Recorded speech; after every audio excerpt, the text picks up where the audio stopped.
Gustong gagawin na puppet nila yung ating Pangulong Bongbong Marcos. Mga kababayan, puppet president. So ang lalabas mga kababayan, si Sara Duterte ang magmamando bilang vice president kasi hawak yung little president, executive secretary, di ba? Gusto nila sa kanila yung executive secretary. Saan ka nakakita yung little president hawak nila?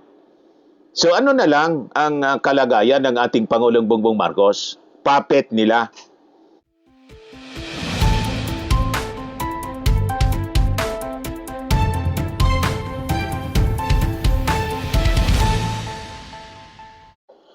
Hello po mga kababayan, si Dante Maravillas. Pag-usapan natin itong si Sandro Marcos kasi na-interview kahapon ng 4 alas.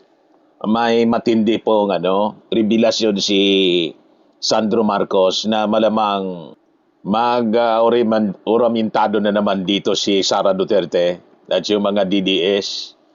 Kasi binulgar mga kababayan ni House Majority Leader Sandro Marcos yung mga demands, mga kababayan ng kampo ng mga Duterte. At dito natin mga kababayan maintindihan kung bakit si Sara Duterte galit na galit. At yung mga Duterte po, buong pamilya niya at kampo niya, galit na galit sa Marcos administration.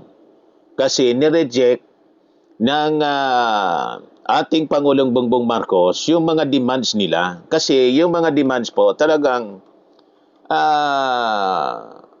unacceptable po, mga kababayan. Gusto ngawakan pala sa liig yung ating Pangulo.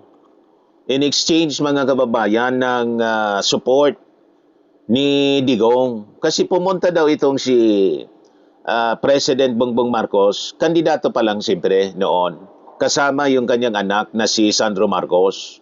Pinaghintay pa ng mga 2 hours sa Palasyo Malacanang. Siyempre, sinisik niya yung support, hoping mga kababayan na pag sinupport ng Duterte administration, lalong lalakas yung kandidatura. Anyway, unity team sila. Di ba po? Pero alam na natin ito noon pa, kaya pala hindi in-endorse ni Digong kasi hindi tinanggap ng ating Pangulo yung mga kondisyon. Binigyan ng kalaban, mga kababayan, yung unity team. Binigyan ng kalaban ni Digong. Ang ginawang kandidato si Bongo at saka si si Bato de la Rosa. Ibang tinignan po ninyo, napaka-selfish talaga po. At tulad ng politika nila, mga kababayan sa Davao, gustong kontrolin yung Pilipinas. Na ang gustong mangyari pala, mga kababayan ni Digong, ng mga Duterte, presidente si Bongbong Marcos, pero hawak sa liig. Kasi ang kondisyon to support, sa kanya yung Senate President, sa kanya yung Executive Secretary, siya yung pipili, sa kanya yung Speaker of the House, at other members ng gabinete. Ano mangyayari niyan? Kiko-kiko. Gustong gagawin na puppet nila yung ating Pangulong Bongbong Marcos. Mga kababayan, puppet president. So ang lalabas mga kababayan, si Sara Duterte ang magmamando bilang vice president kasi hawak yung little president, executive secretary, di ba? Gusto nila sa kanila yung executive secretary. Saan ka nakakita yung little president hawak nila? So ano na lang ang kalagayan ng ating Pangulong Bongbong Marcos? Puppet nila. Yan ang kondisyon nang hindi pumayag yung ating Pangulo na sabi ni Sandro, after niya na mag-usap, pinaghintay sila ng 2 hours. Sinabihan daw siya ng kanyang tatay para niya akong papatayin na nito.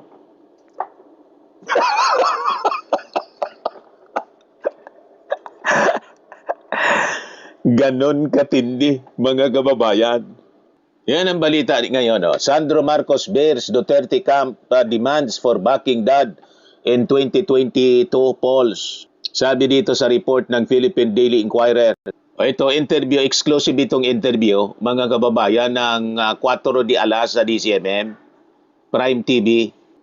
Yan o, report ng Impact Leadership. Pero kuha ito sa interview ng 4 de alas. Sandro says, he kinda saw unit team breakup coming. From the very start, mga kababayan, alam ni Sandro, hindi lang siya nagsasalita.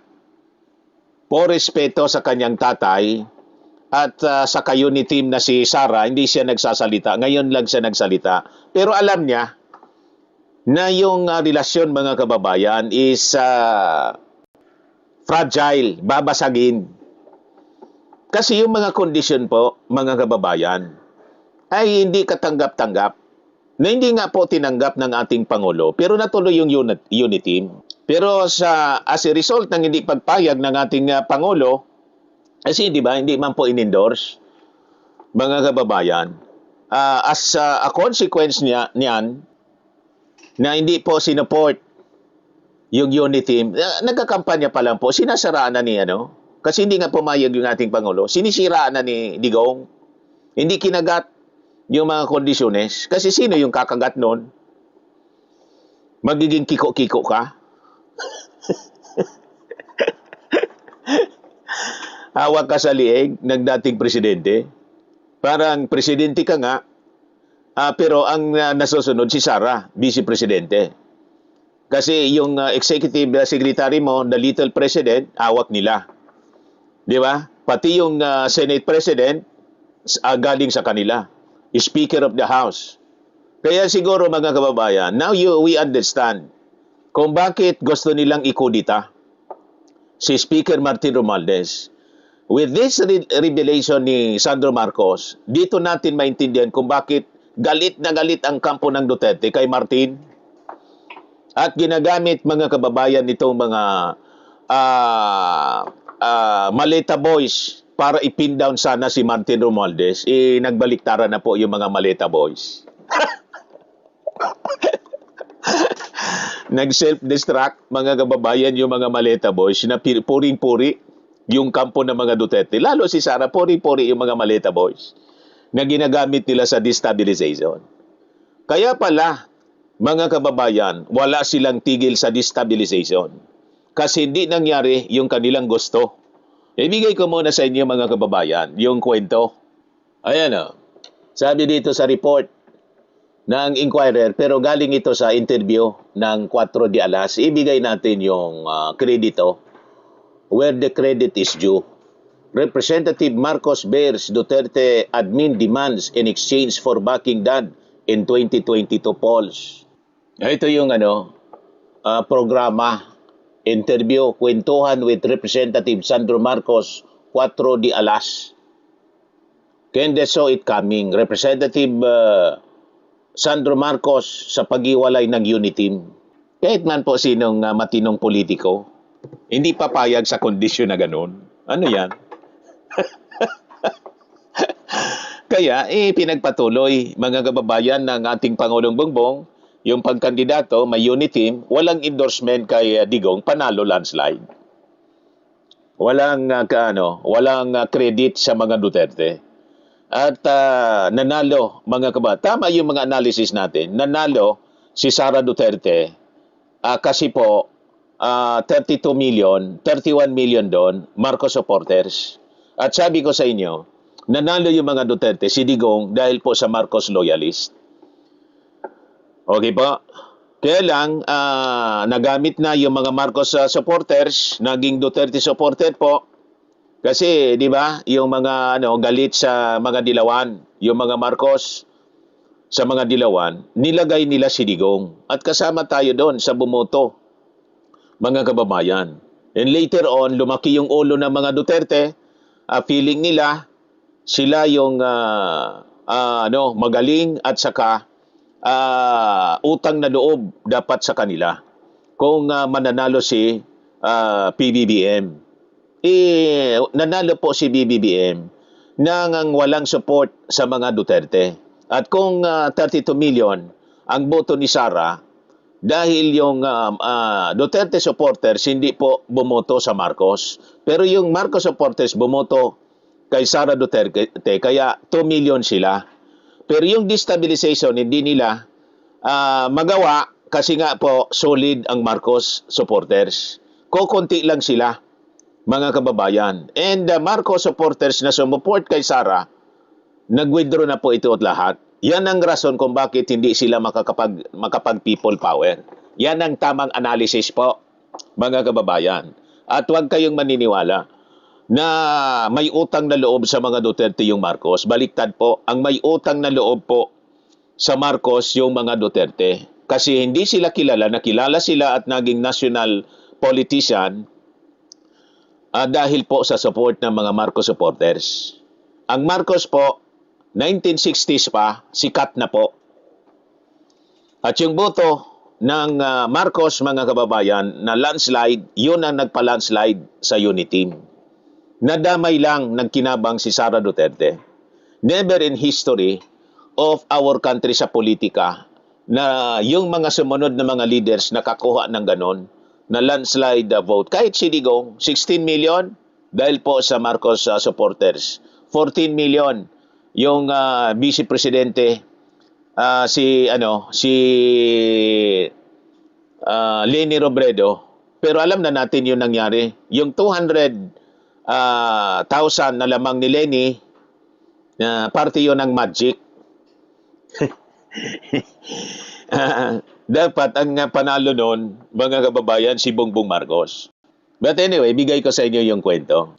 So sabi dito, House Majority Leader in Ilocos Representative Sandro Marcos revealed on Saturday that an official of Duterte administration agreed to support his father, then presidential candidate Ferdinand Romualdez Marcos Jr. in 2022 in exchange for the right to handpick the next executive secretary, House Speaker, and other key officials, pati po Senate President daw. We were supposed to meet the President at the time, anya. But instead, hinarap kami sa 3 tao. Hindi ko na lang babanggitin kung sino. But we were put in front of 3 people, sabi po ni Congressman Sandro Marcos, sa kanyang sa interview sa kanya sa DCMM's 4 Alas program. So possibly yung isa doon si Bongo. The rest, iwan ko kung sino, possibly si Medialdea, hindi man pinangalanan kasi ni Sandro Marcos. So ganun yung strategy ni Digong. Hindi siya nakikipag-usap direkta doon sa mga lieutenants niya, sa mga trustee niyang tao para mag-set ng mga kondisyones. Paimportante siya, mga kababayan. Ganon ang style. Pinaghintay pa yung ating Pangulo. Imagine, anak ng dating Pangulong Marcos Sr., na yung mga supporters nagpanalo sa kanya sa 2016 election. Pagkatapos gaganunin mo, hindi mo harapin, pinaghintay mo pa ng 2 hours, tapos ultimately 3 tao mo lang ang nakipag-usap imbes na harapin mo ng personal. Di ba? That is pambabastos sa anak ng dating leader Marcos Sr. Kasi, feeling niya, ako nga niyang presidente. Hindi magiging presidente si Digong kung hindi sinuport ng Marcos, hindi sinuport ni Amy. Kung hindi sinuport ni Amy, walang rason ng mga Marcos supporters para iboto si Digong. Malamang talo. Tama? Pero, yun ang nangyari, mga kababayan. Hindi umarap si Digong. Pinaharap niya yung 3 tao. Impossibly, isa doon si Bongo. Kasi yun ang trustee. Sabi dito, he even detailed that they waited for at least 2 hours. Instead of just Duterte, however, 3 other officials joined in. Without disclosing the identity of the political figures, he said that one individual, an incumbent official, so possibly si Bongo, told Duterte to back Marcos Jr. under one condition. They will determine who will be the executive secretary, the Speaker of the House of Representatives, and more. There's one person who is sitting official now, a sitting official now. And sinabi niya kay Pangulo, sige, supportan ka namin on the condition that kami ang mamimili ng executive secretary, kami ang mamimili ng speaker, kami ang mamimili ng Senate President. Kami ang mamimili ng secretary, basta marami silang hiningi, sabi po ni Sandro Marcos. Papayag ka sa ganon? Siyempre, hindi pumayag yung ating Pangulo.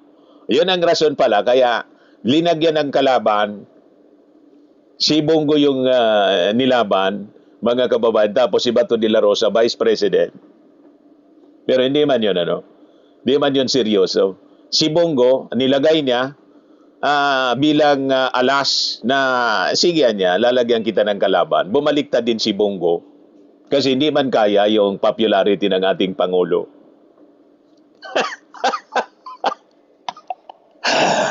Diba? Hindi, madaling sabi, hindi nagpasindak yung ating Pangulo.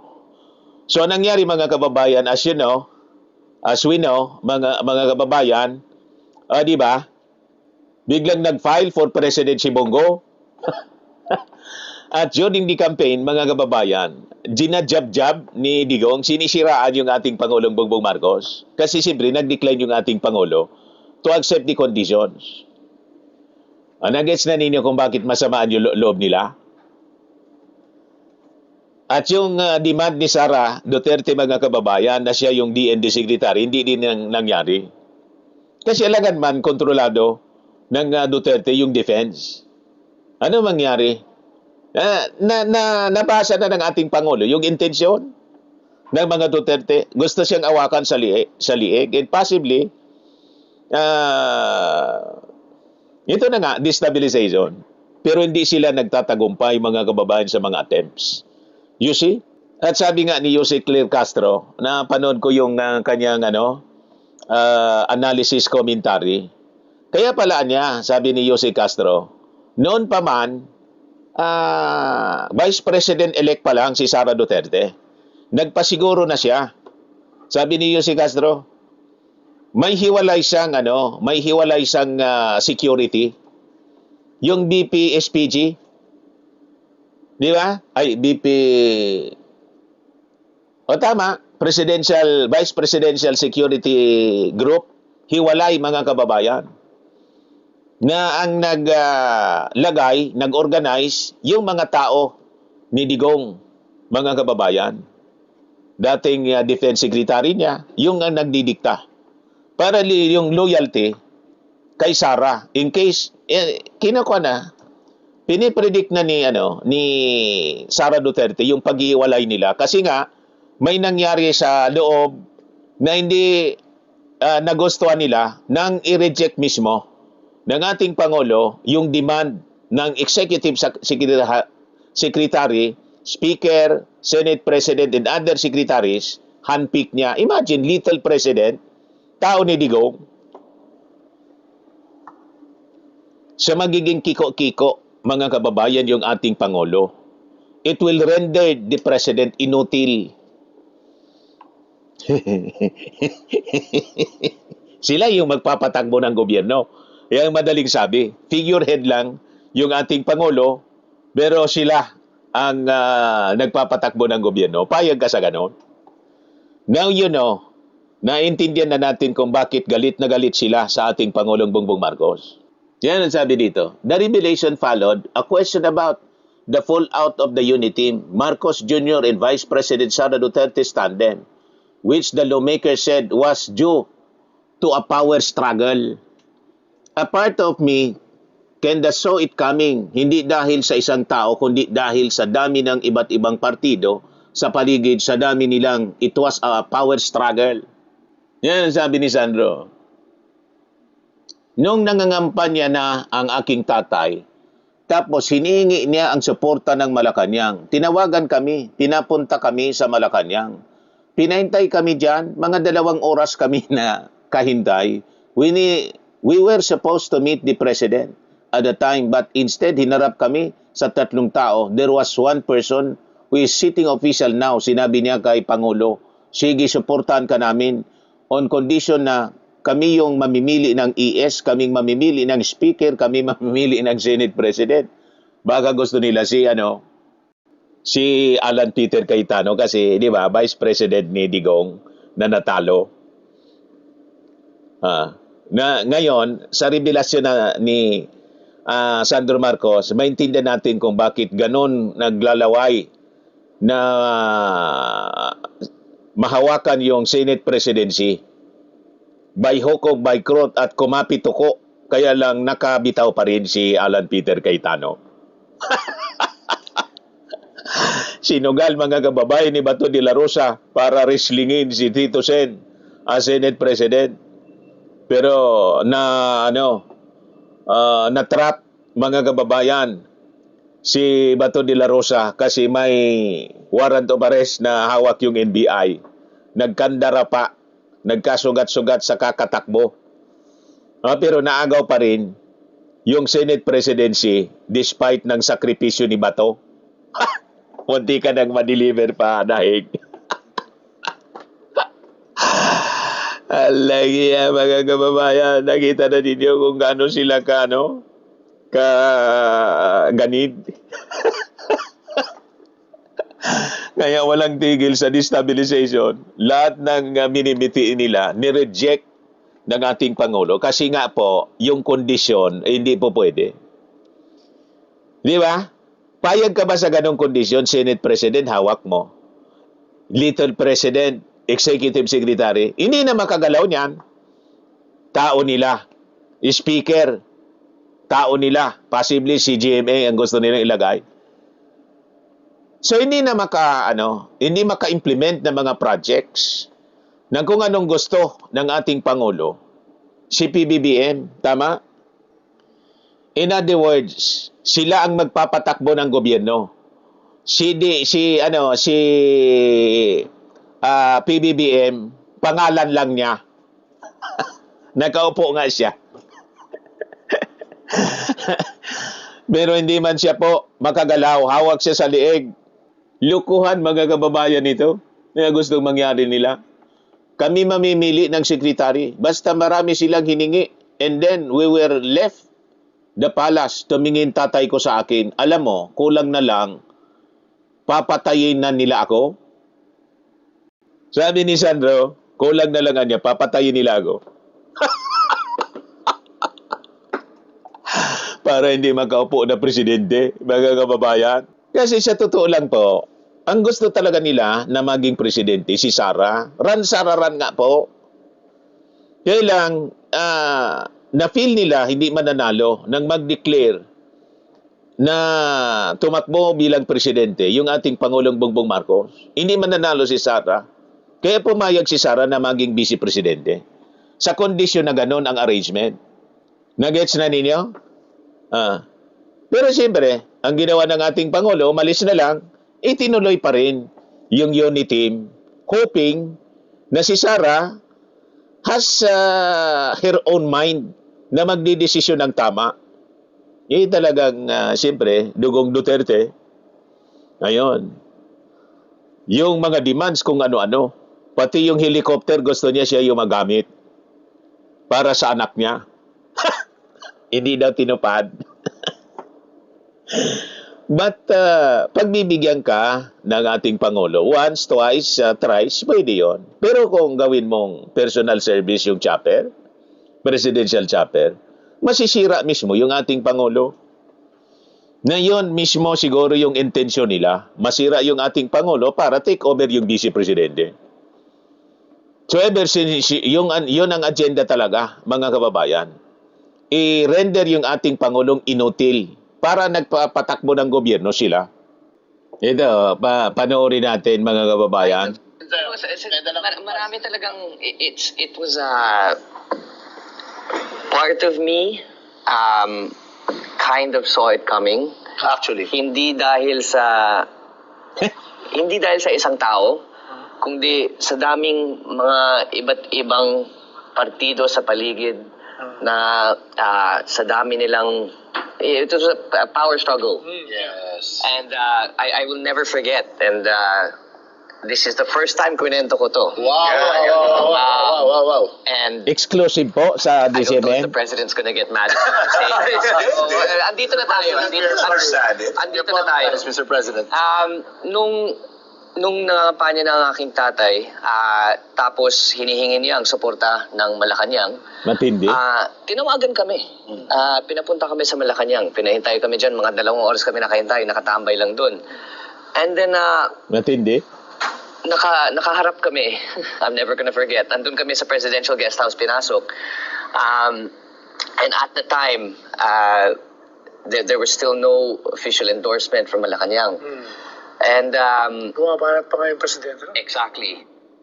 And, Kaya nang hindi pumayag yung ating Pangulo, mali sila. Ayun, na pinakandidato si Bungo.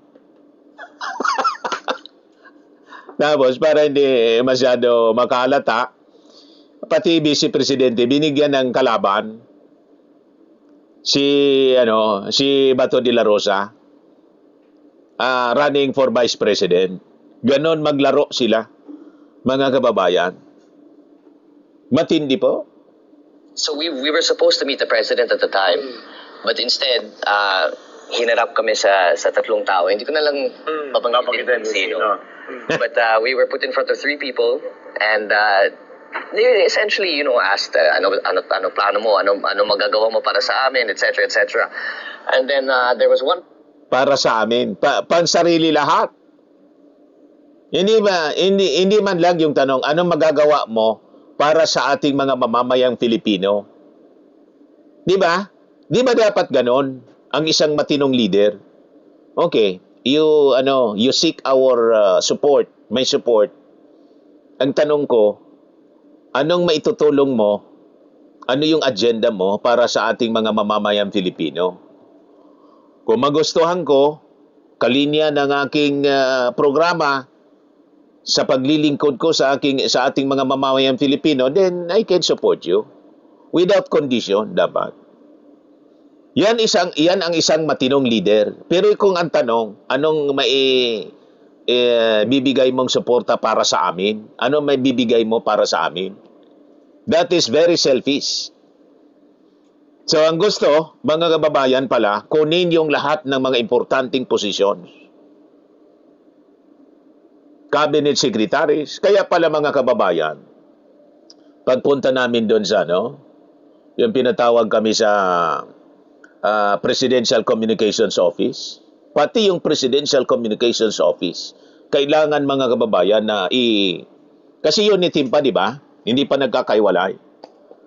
Kailangan talagang i-purge. Ilang beses nagpalit. Pinurge po kasi ang daming leak ng mga information. Yun ang source ng mga intriga galing mismo sa Presidential Communications Office.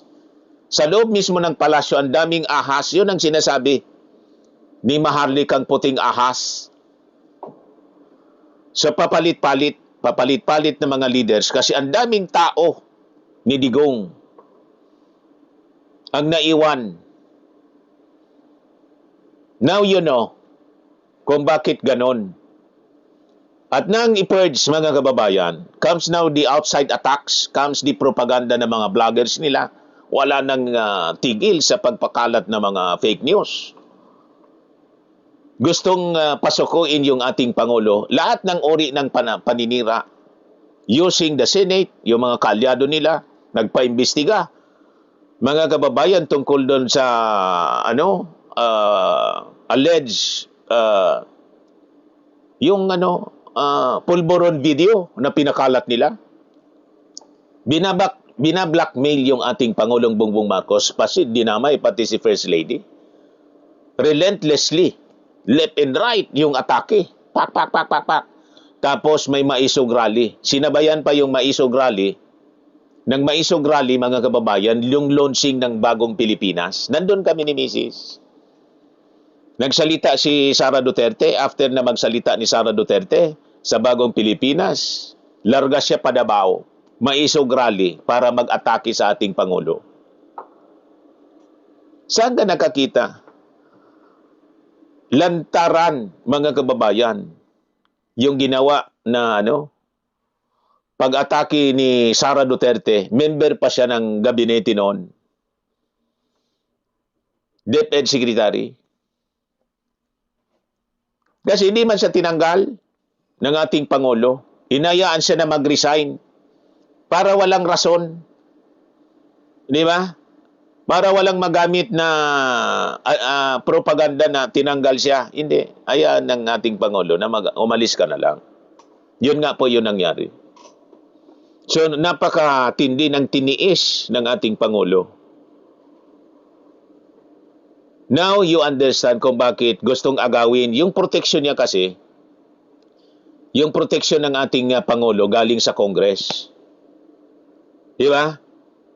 Gustong tanggalin, dapat hubad na hubad yung ating Pangulo. Sa kanya yung, yung Executive Secretary, sa kanya yung Senate President, sa kanya yung Speaker of the House, para in case ipa-impeach yung ating Pangulo, hawak niya sa liig yung Speaker.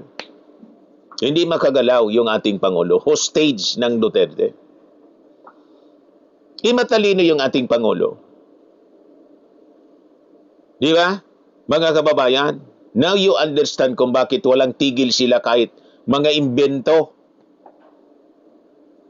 Mga inventong mga kwento, mga kaso, yung involvement sa flood control. Ayun. Walang tigil na sinisiraan si Speaker Martin Romualdez until today. Sabi ko sa inyo, and sa ombudsman, malamang marami pang tao si Digong sa ombudsman na gumagalaw para siraan si Speaker Martin until today. Di ba? Tuloy natin. There was one person who's a sitting official now. Hindi ko na lang sasabihin, but that's a clue. He's a sitting official now. Sinabi niya kay Pangulo na, sige, suportahan ka namin on the condition that kami yung mamimili ng ES, kami yung mamimili ng Speaker, kami mamimili ng Senate Grabe. President, kami mamimili ng Secretary, basta If you're a Christian man, listen. Matindi, mga kababayan. I can imagine saying, and then when we left the palace, tumingin tatay ko sa akin. Alam mo, kulang na lang papatayin na nila ako. So that's Alam mo, kulang na lang papatayin nila ako. There was a lot at play. There was a lot at play, and there were many people who Ganon sila maglaro. I guess were vying to take power away, I suppose. yes. So PRTV at BGM. So, ang basa mga kababayan ni Sandro Marcos na ang intention talaga ay agawin yung power, to take power. They're vying to take power.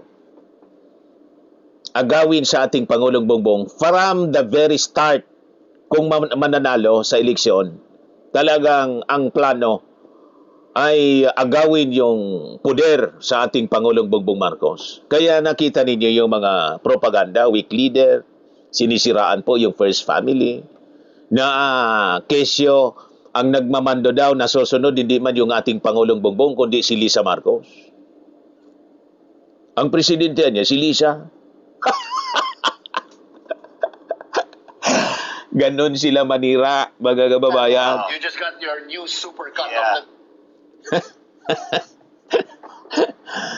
Di ba, mga kababayan? So, abangan natin yung magiging response nito ni Sara Duterte at kampo ng mga Duterte. Siguradong nag-iisip ng mga depensa. Kasi binulgar ni Sandro Marcos, mga kababayan, yung sikreto. Makita niya, Mr. Maravillas, binulgar ngayon pa lang. Kasi sumusubra na sila. So, alam po ninyo, in everything there is a season in time. Under heaven, a time to keep silent and a time to speak up. Ito na yung tamang panahon na kailangan ng magsalita si Sandro Marcos para malaman ng buong sambayanan, ano nga ba? Bakit galit na galit ng gagalaiti? Wala mang ginagawang masama yung ating Pangulo, yung Marcos administration. Bakit naggalit na galit ang mga Duterte at inaaway-away palagi. Sinisiraan at yung walang tigil na destabilization. Hindi nila nakuha yung gusto nila. At hindi ibinigay. At tama lang na hindi pagbigyan.